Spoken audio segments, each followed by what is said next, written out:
Tag dies and punches are two of my favorite ways to frame the greetings on my cards. But one thing I love about these versatile dies and punches is that you can also use them to create beautiful accents like I did on these cards. Today, I'm going to show you how you can use the versatile Fancy Tags dies to create an ornate frame. Let me show you the tools and products you need to do this technique. First, you're going to need some tag dies or punches for tags, and I'm using one of the dies from the Spellbinders Fancy Tag set. Then you're going to need some cardstock, and I'm using the Gina K Designs Pure Luxury 80-pound cardstock.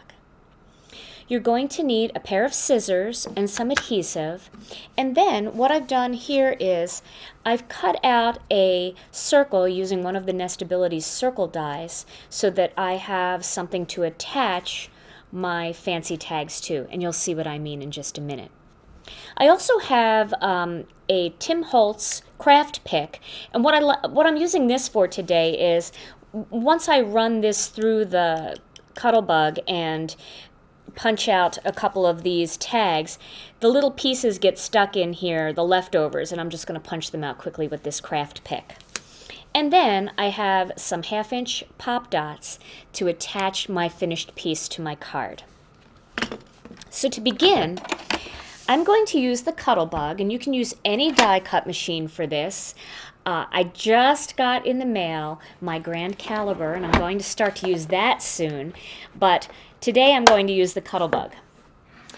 So I'm going to start with my A plate, and then a B plate. Then I'm going to lay down a piece of the 80-pound white cardstock, and I'm going to cut out one of the fancy tags. So I have the blade side down, and I'm putting my C plate on top. And then I'm going to run that through the Cuttlebug. Just bring it back through the other way. And to add a little bit more to this, actually this one, sometimes it'll give you a little bit of trouble cutting all the way through if your cardstock is a little bit thicker. So if you flip it over and cut it one more time, that will take care of that problem. So there you can see now it's cut all the way through. Now I'm going to remove the excess cardstock, and now I'm going to emboss it. Now it's flipped upside down, and I'm going to lay my mat down, a second B plate, and a piece of chipboard to make sure that I get a little bit of extra push on it. When you use the die cutting machine that Spellbinders created, the Grand Caliber, you don't need the extra chipboard. They have all the right plates to make it perfect. And then I'm going to just pop this out of the die gently. And you can see what I mean when I say that some of the little pieces get stuck in those holes. But because Spellbinders dies are all open, it's real easy to just pop those through the holes and just clean those out for the next time you want to run this through the machine. And now I'm just going to make 2 more of these, and then I'll show you how I use these for a frame.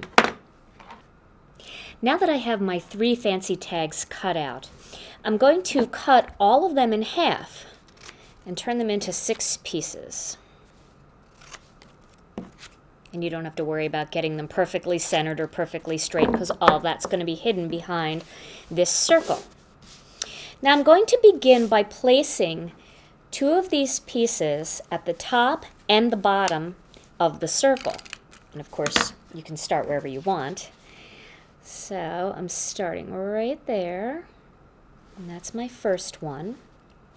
And now I'm going to place the second one at the bottom. By placing these 2 first, you're going to be able to position the others much more easily, and you know that it's going to look a lot straighter when it's finished. You can look at it sideways to make sure it looks straight. And, oops, and top and bottom looks straight. Okay. Now I'm going to begin with my next one, and I'm going to place that one, and I'm not going to press real hard because I want to make sure that the next one down there's even spacing. And if there's not, and I don't press too hard on the tape, I can still manipulate it a little bit. But you can see now how pretty that looks with those two. And now I'm going to do the same thing on the other side. Again, just a light touch with the first one, just in case I have to move it.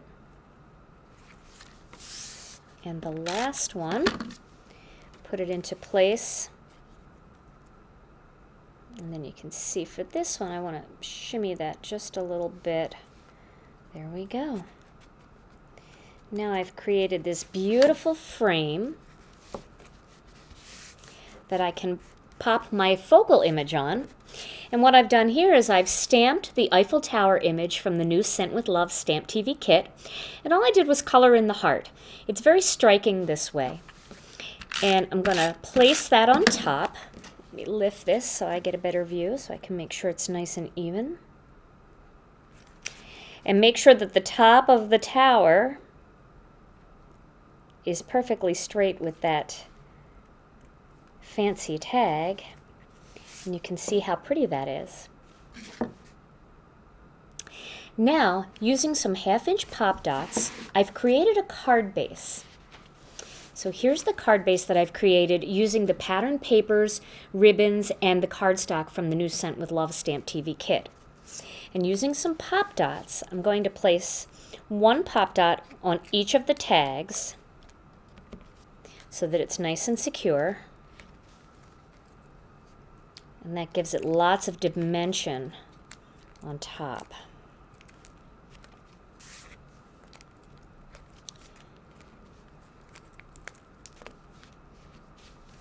And let me remove the little covers. And then I'll show you my finished card project too, because I did a little something on the inside. You guys are always asking to see what I do on the inside of my cards, so I'll show you what I did with this one. Now I'm going to place that right in the center, and I'm going to use the ribbon to line it up and make sure that it looks straight on the card. And once that looks like where I want it, I'll just press down on it, and you can see how pretty that is. For the heart, I like to always do some sort of little accent. So what I did here in my finished project, and I'm going to do it for you now, is I've taken a little bit of glaze pen and just highlighted the heart just to give it a little bit of shine and dimension. And if you don't have a clear glaze pen, it's such a nice little product because it just adds a touch of shine, and it dries very, very quickly. It's not messy. It's very easy to control, and you can get into very small areas. So let me show you the other card, same card, just the one that I had made a little bit earlier. And I'll show you the inside of the card. What I did here was I stamped the Ooh La La greeting and then the open heart just to give it a little bit of extra accent in there. Try this same technique using other types of tag dies and tag punches and see what kinds of frames you can create.